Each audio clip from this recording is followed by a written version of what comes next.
इसी में अपन क्या है, कुछ और एटम से रिलेटेड ही इम्पॉर्टेंट टर्म्स की बात करेंगे। अपन देखते हैं, एक वर्ड आता है आपके पास कोर, फिर एक वर्ड आएगा आपके पास कर्नल। दोनों को रिलेटेड है इसलिए साथ में ही स्टडी करेंगे। कोर क्या होता है आपके पास? In any atom the outermost orbit, ये होती है core. And after removal of core कह लो या outermost orbit, the remaining part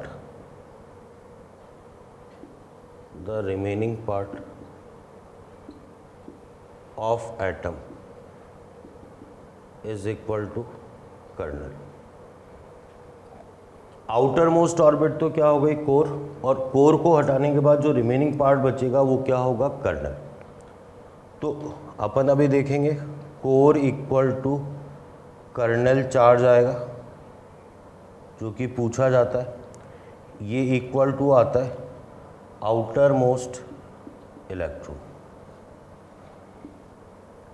पहले अपन समझ लेते हैं ढंग से कि एग्जैक्टली कोर होता क्या है, कर्नल होता क्या है। आप ध्यान दें, कोर क्या होता है।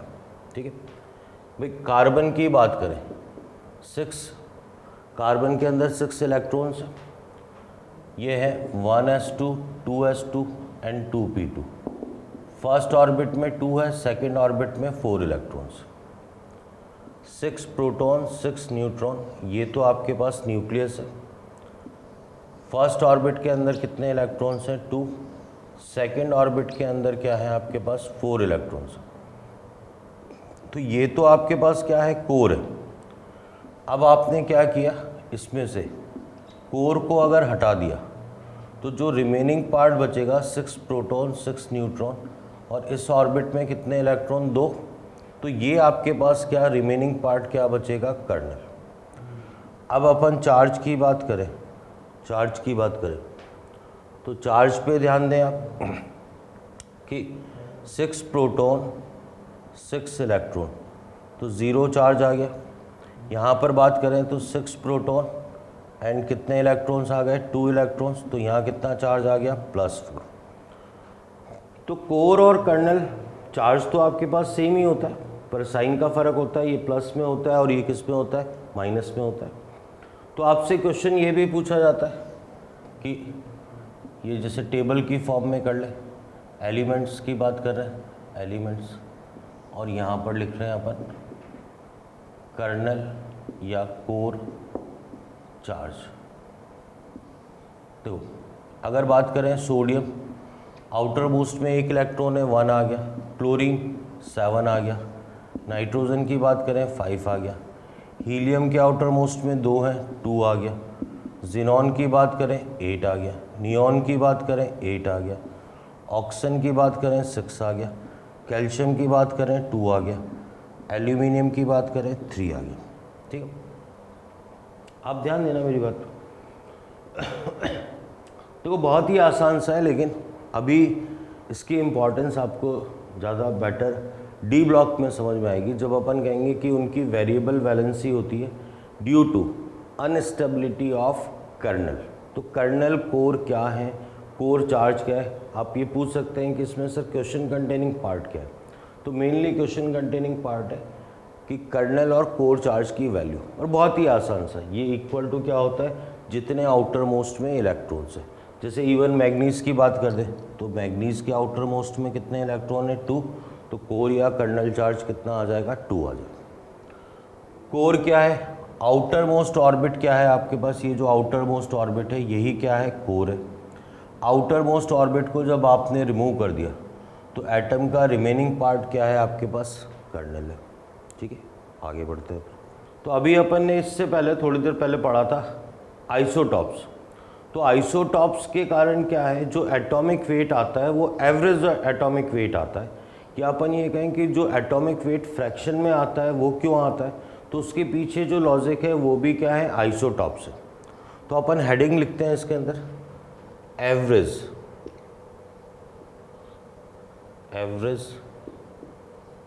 एटॉमिक वेट,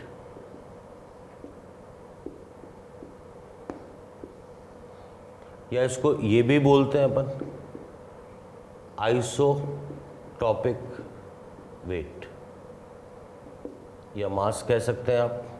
अब आप ध्यान दें, रीज़न क्या है भाई, अपन ने कहा नेचर में क्लोरीन के दो आइसोटॉप्स हैं, एक तो क्लोरीन 35 है और एक क्लोरीन कितना है 37। जो नेचर में इनका परसेंटेज एबंडेंस बोलते हैं अपन, एबंडेंस, वो ये है 75% और ये है 25%। ठीक है, इसका मतलब नेचर में दोनों तरह की क्लोरीन पाई जा रही है।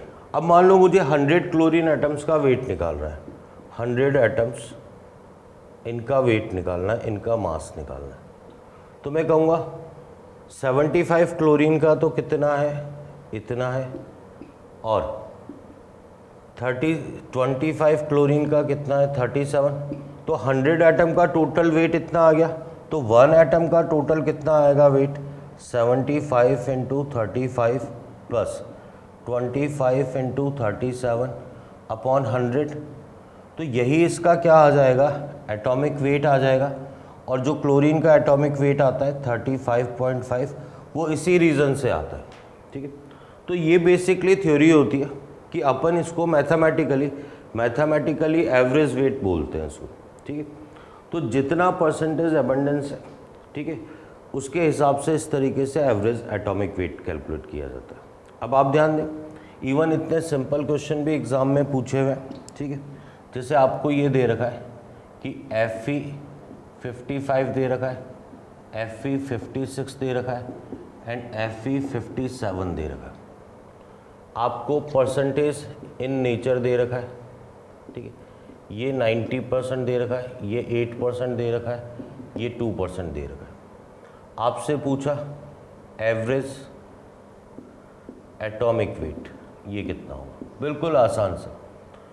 आप देखें Fe का एवरेज एटॉमिक वेट जो आपको लिखा हुआ है 90, तो 90 इंटू 55 प्लस ये हो जाएगा 8 इंटू 56 प्लस ये हो जाएगा 2 इंटू 57 डिवाइडेड बाई कितना आ जाएगा 100। बस इतना सिंपल सा क्वेश्चन। इसी का रिवर्स क्वेश्चन आपसे पूछ सकता है वो, आपको उसने दे दिया कि boron 10 and boron 12 are two isotopes of boron if atomic weight of boron is equal to 10.4, then calculate the percentage abundance of each isotope in nature।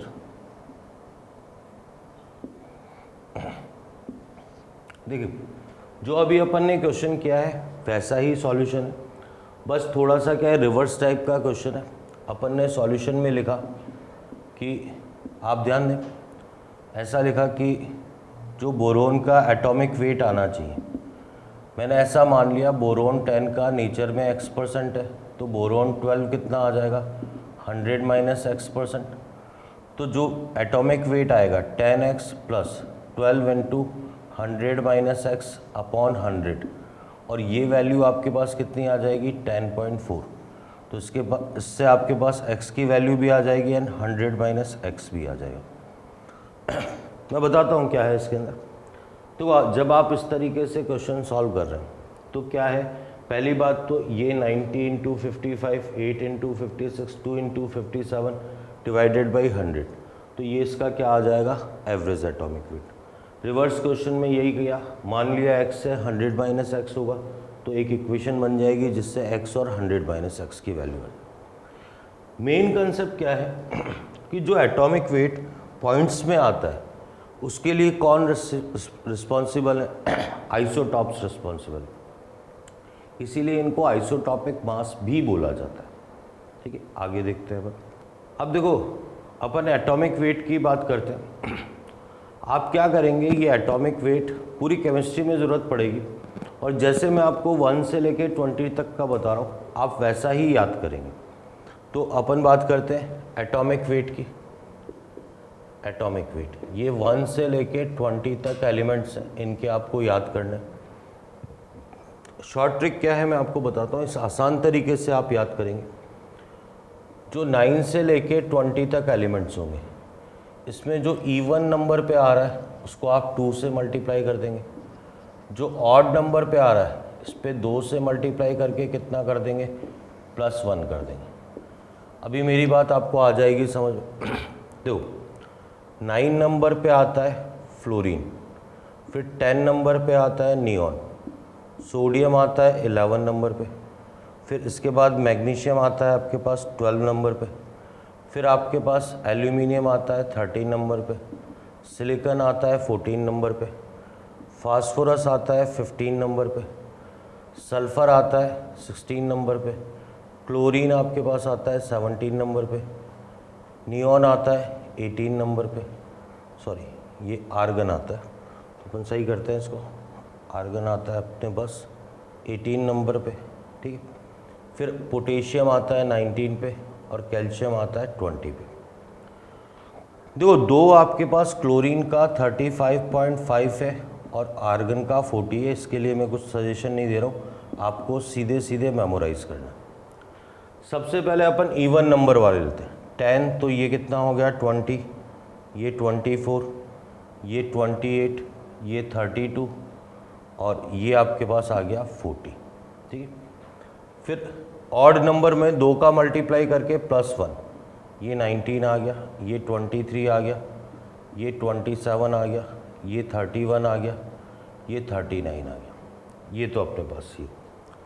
अब जो इससे पहले 3 एलिमेंट आते हैं उसमें इंटू 2 करना होता है, carbon, nitrogen and oxygen. Carbon है 6 नंबर पे 12, 7 पे 14, 8 पे 16। इससे पहले जो 3 एलिमेंट आते हैं उसमें इंटू 2 + 1 करना होता है।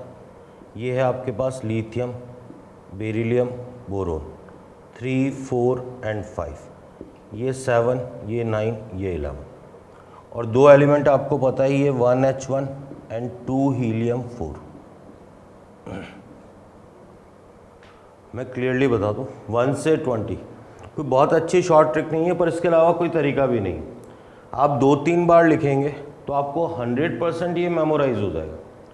तो मैं फिर रिपीट करता हूँ, जो 9 से लेके 20 तक है उसमें क्या करें आप, जो इवन नंबर में है 2 से मल्टीप्लाई, ऑड नंबर पे है इंटू 2 + 1, क्लोरीन का 35.5 और आर्गन का कितना, ये आर्गन ये रहा, इसका कितना 40। 9 से पहले 3 element carbon, nitrogen, oxygen, 6, 7, 8, 12, 14 and 16। उससे पहले 3 element into 2 + 1, lithium, beryllium, boron, तो इसका 7, 9 एंड 11, हाइड्रोजन का 1 एंड हीलियम का 4।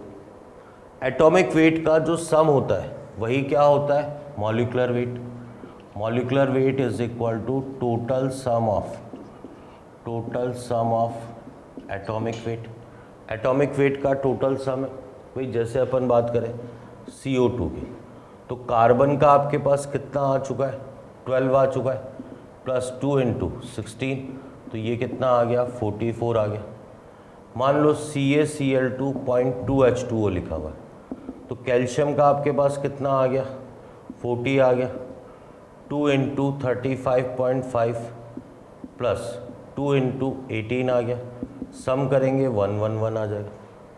मान लो ऐसा लिखा हुआ है Al2SO4 होल थ्राइस, तो आप एल्यूमिनियम का 2 × एक एल्यूमिनियम का 27 + 3 × एक सल्फ़र का कितना आ गया 32 + 64, आप सम करेंगे तो कितना आ जाएगा 342। तो जो एटॉमिक वेट का सम होता है वही क्या होता है, मॉलिक्यूलर वेट। एक बहुत ही बेसिक से इंफॉर्मेशन, एटॉमिक वेट क्या है एंड मॉलिक्यूलर वेट्स क्या है। आगे बढ़ते हैं अपन।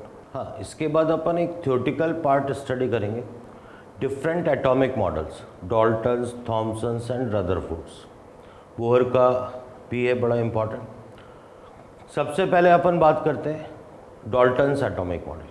देखो डाल्टन्स एटॉमिक मॉडल में अभी तक कोई क्वेश्चन नहीं पूछा, पर क्योंकि एक हिस्ट्री टाइप से है तो आपको पता होना चाहिए। सबसे पहले एटम की बात, एटॉमिक मॉडल की बात किसने करी?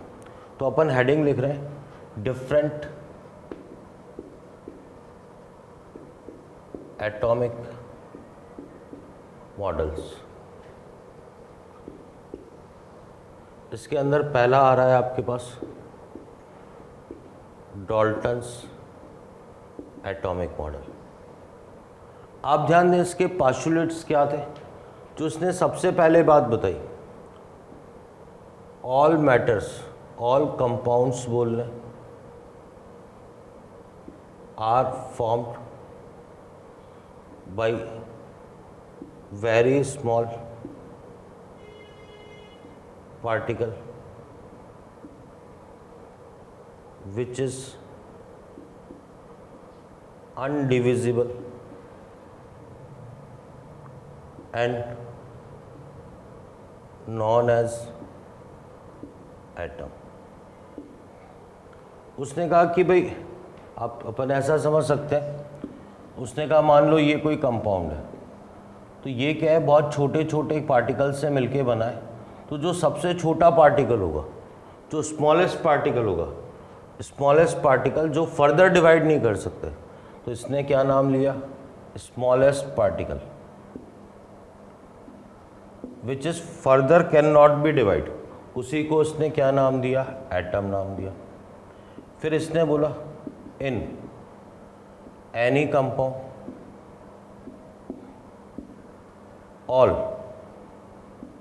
एटम्स इन एनी एलिमेंट कर लें इसको, in any element all atoms are identical.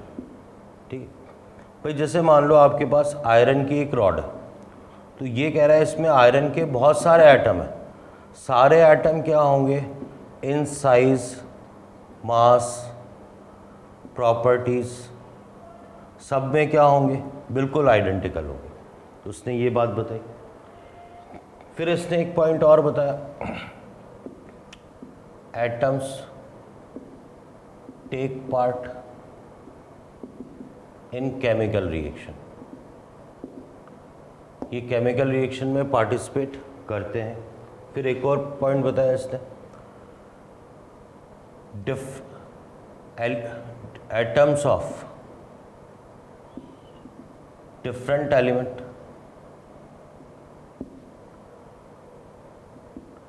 Are different.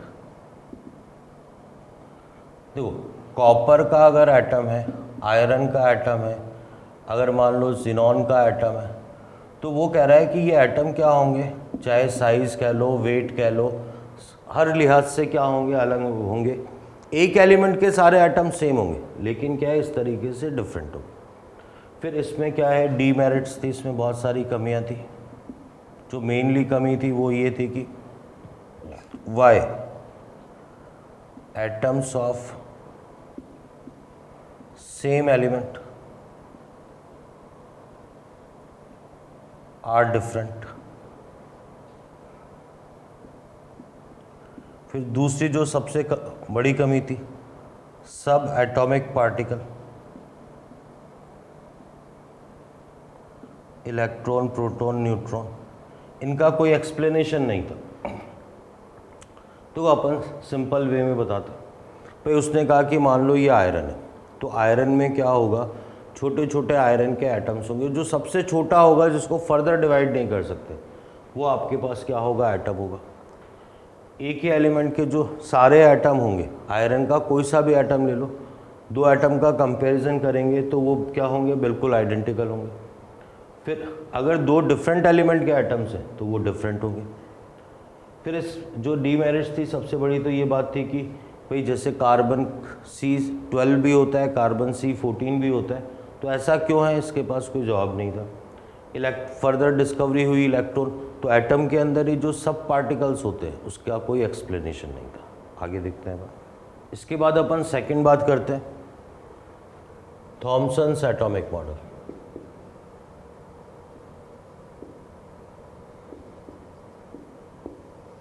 देखो इसने क्या बताया, इसको एक तो क्या है कि प्लम पुडिंग मॉडल भी बोलते हैं, plum pudding model.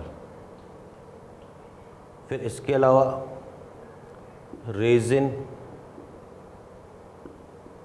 Pudding model भी बोलते हैं, वाटरमेलन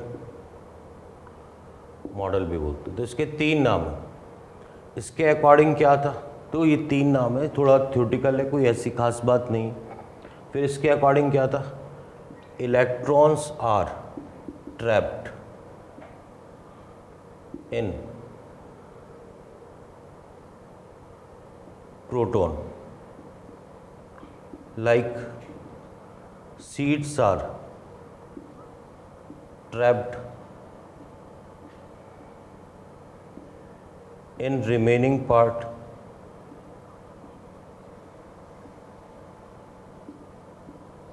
of watermelon.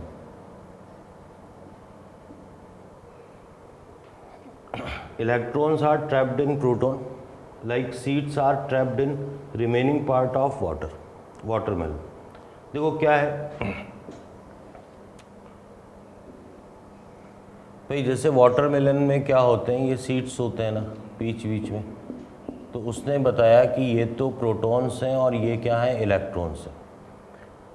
लेकिन इसमें बहुत सारे डिसएडवांटेज थे। सबसे खास बात ये थी कि इलेक्ट्रिकल न्यूट्रलिटी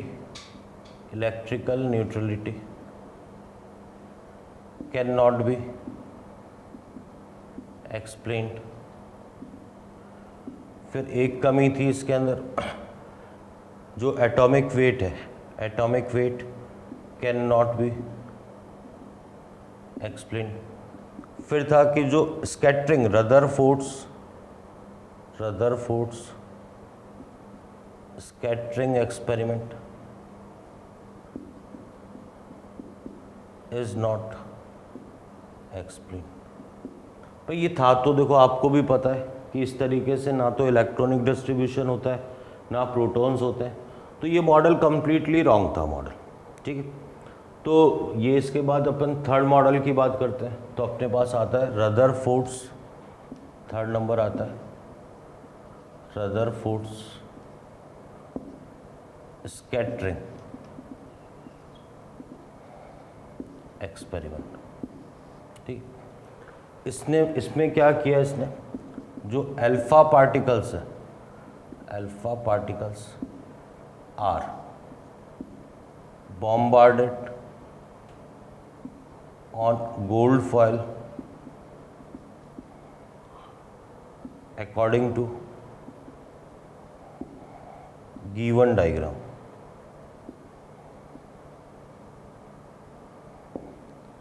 ये काफ़ी सही था एक्सपेरिमेंट, इससे काफ़ी कुछ इसने बताया। तो रदरफोर्ड स्कैटरिंग एक्सपेरिमेंट, अब आप इसको ध्यान से देखेंगे कि इसमें किस तरीके से अरेंजमेंट किया गया था, अल्फ़ा पार्टिकल्स की किस तरीके से बॉम्बार्डिंग करी गई और क्या रिजल्ट निकला, ठीक है। तो आगे देखते हैं। हाँ, तो आप देखिए रदरफोर्ड एक्सपेरिमेंट में जो रिप्रेजेंटेशन था, जो एक्सपेरिमेंट किया, उसका अरेंजमेंट कैसा था। यहाँ पर तो क्या है, इसने इस तरीके से जो सोर्स है, ठीक है, अल्फ़ा पार्टिकल का सोर्स था अल्फ़ा पार्टिकल्स, ठीक है। फिर यहाँ पर इस तरीके से इसने अरेंजमेंट किया था, एक स्लिट लगा रखी थी कि एक पर्टिकुलर डायरेक्शन में ही ये स्लिट थी, और यहाँ पर था आपके पास, ये अपने पास फोटोग्राफिक प्लेट थी, एग्जैक्टली ये थी फोटोग्राफिक प्लेट, फोटोग्राफिक प्लेट। यहाँ पर आपके पास थी गोल्ड फॉयल, ये थी गोल्ड फॉयल। जब अल्फ़ा पार्टिकल यहाँ से, तो ये टकरा के कहाँ गए अल्फ़ा पार्टिकल्स, ये अपने पास डिस्कशन था कि अल्फ़ा पार्टिकल्स कहाँ पर गए। तो जो इसमें कंक्लूज़न निकला, अपन सबसे पहले कंक्लूज़न की बात करते हैं। कंक्लूज़न, तो इसने कंक्लूज़न ये बताया कि मैक्सिमम अल्फ़ा पार्टिकल्स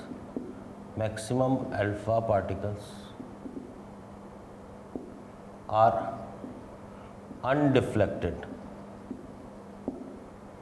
तो maximum part of atom is empty. Undeflected है इसलिए मैक्सिमम पार्ट एटम का क्या है, एम्प्टी है।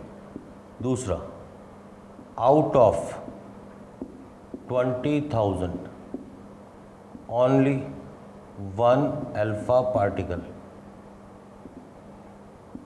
is returned back, means deflected at 180 degree. It means at a nucleus dense positively charged particles, proton and neutron are present. देखो क्योंकि ऐसा हो रहा था, बात करें अपन तो मैक्सिमम अल्फा पार्टिकल्स तो क्या हो रहे थे, सीधे निकल जा रहे थे।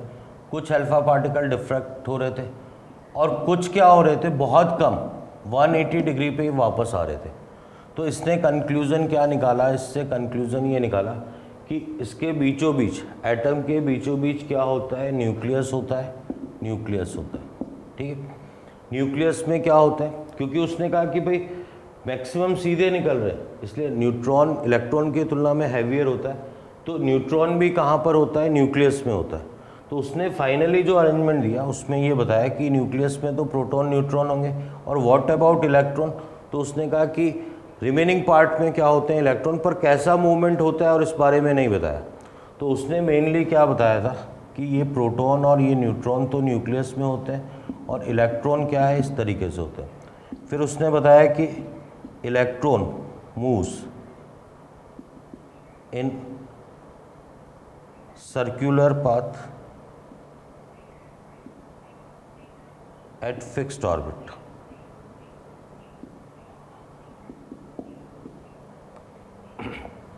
तो देखो क्या एक्सपेरिमेंट था, गोल्ड फॉयल के ऊपर अल्फा पार्टिकल्स की जब बम्बार्डिंग करी तो मैक्सिमम अल्फा पार्टिकल्स सीधे निकल गए। तो इसका मतलब ये हुआ कि एटम का मैक्सिमम पार्ट क्या है, एम्प्टी है। बहुत कम पार्टिकल रिटर्न बैक हो गए, इसका मतलब डेंस न्यूक्लियस है। ठीक है, और इलेक्ट्रॉन इसके बाहर ऑर्बिट्स में मूव करते हैं। अब इसके जो डिफेक्ट्स हैं उसकी बात करते हैं, जो डीमेरिट्स हैं उसकी बात करते हैं। हाँ, इसके बाद अपन देखेंगे डीमेरिट्स ऑफ रदरफोर्ड्स मॉडल। तो अपन बात करते हैं demerits of Rutherford's atomic model. देखो इसके अकॉर्डिंग क्या था कि जब इलेक्ट्रॉन न्यूक्लियस के चारों ओर सर्कुलर पाथ पे मूव कर रहा है तो होना ये चाहिए कि इलेक्ट्रॉन और न्यूक्लियस के बीच में क्या होना चाहिए, अट्रैक्शन होना चाहिए। तो ये धीरे धीरे इसकी एनर्जी में कॉन्टीन्यूसली लॉस होना चाहिए और ये न्यूक्लियस में आ जाना चाहिए।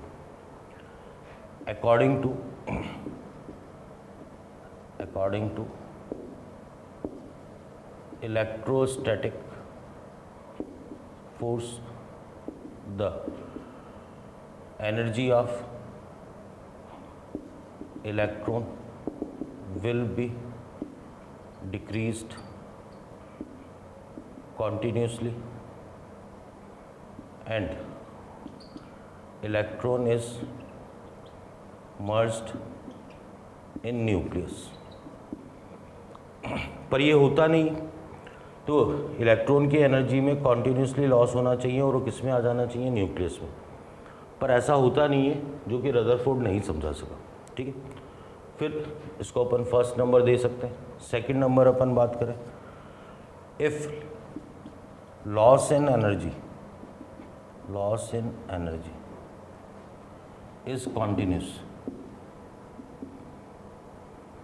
Then hydrogen spectrum should be continuous, but it is not continuous। तो अपन आगे देखेंगे हाइड्रोजन स्पेक्ट्रम इसके कारण क्या होना चाहिए, कॉन्टीन्यूस होना चाहिए, पर हाइड्रोजन स्पेक्ट्रम कॉन्टीन्यूस नहीं होता है। तो ये दो बेसिक सी कमी है, थोड़ा सा थ्योरेटिकल है, आपको ध्यान रखना है। एक तो ये है कि ये एक्सप्लेन नहीं कर पाया कि इलेक्ट्रॉन की एनर्जी में लॉस, क्योंकि भाई इलेक्ट्रॉन की जब क्या होगा, अट्रैक्शन के कारण इलेक्ट्रॉन पास आएगा, जैसे जैसे पास आता जाएगा वैसे वैसे अट्रैक्शन और बढ़ता जाएगा और बढ़ेगा, तो अट्रैक्शन में हमेशा एनर्जी लॉस होता है। एनर्जी लॉस कॉन्टीन्यूस होना चाहिए, स्पेक्ट्रम कॉन्टीन्यूस मिलना चाहिए, पर अपने को पता है कि उसका जो अपने को हाइड्रोजन का स्पेक्ट्रम मिलता है वो कॉन्टीन्यूस स्पेक्ट्रम नहीं होता है। तो इन चीज़ों को रदरफोर्ड एक्सप्लेन नहीं कर पाया अपने मॉडल से।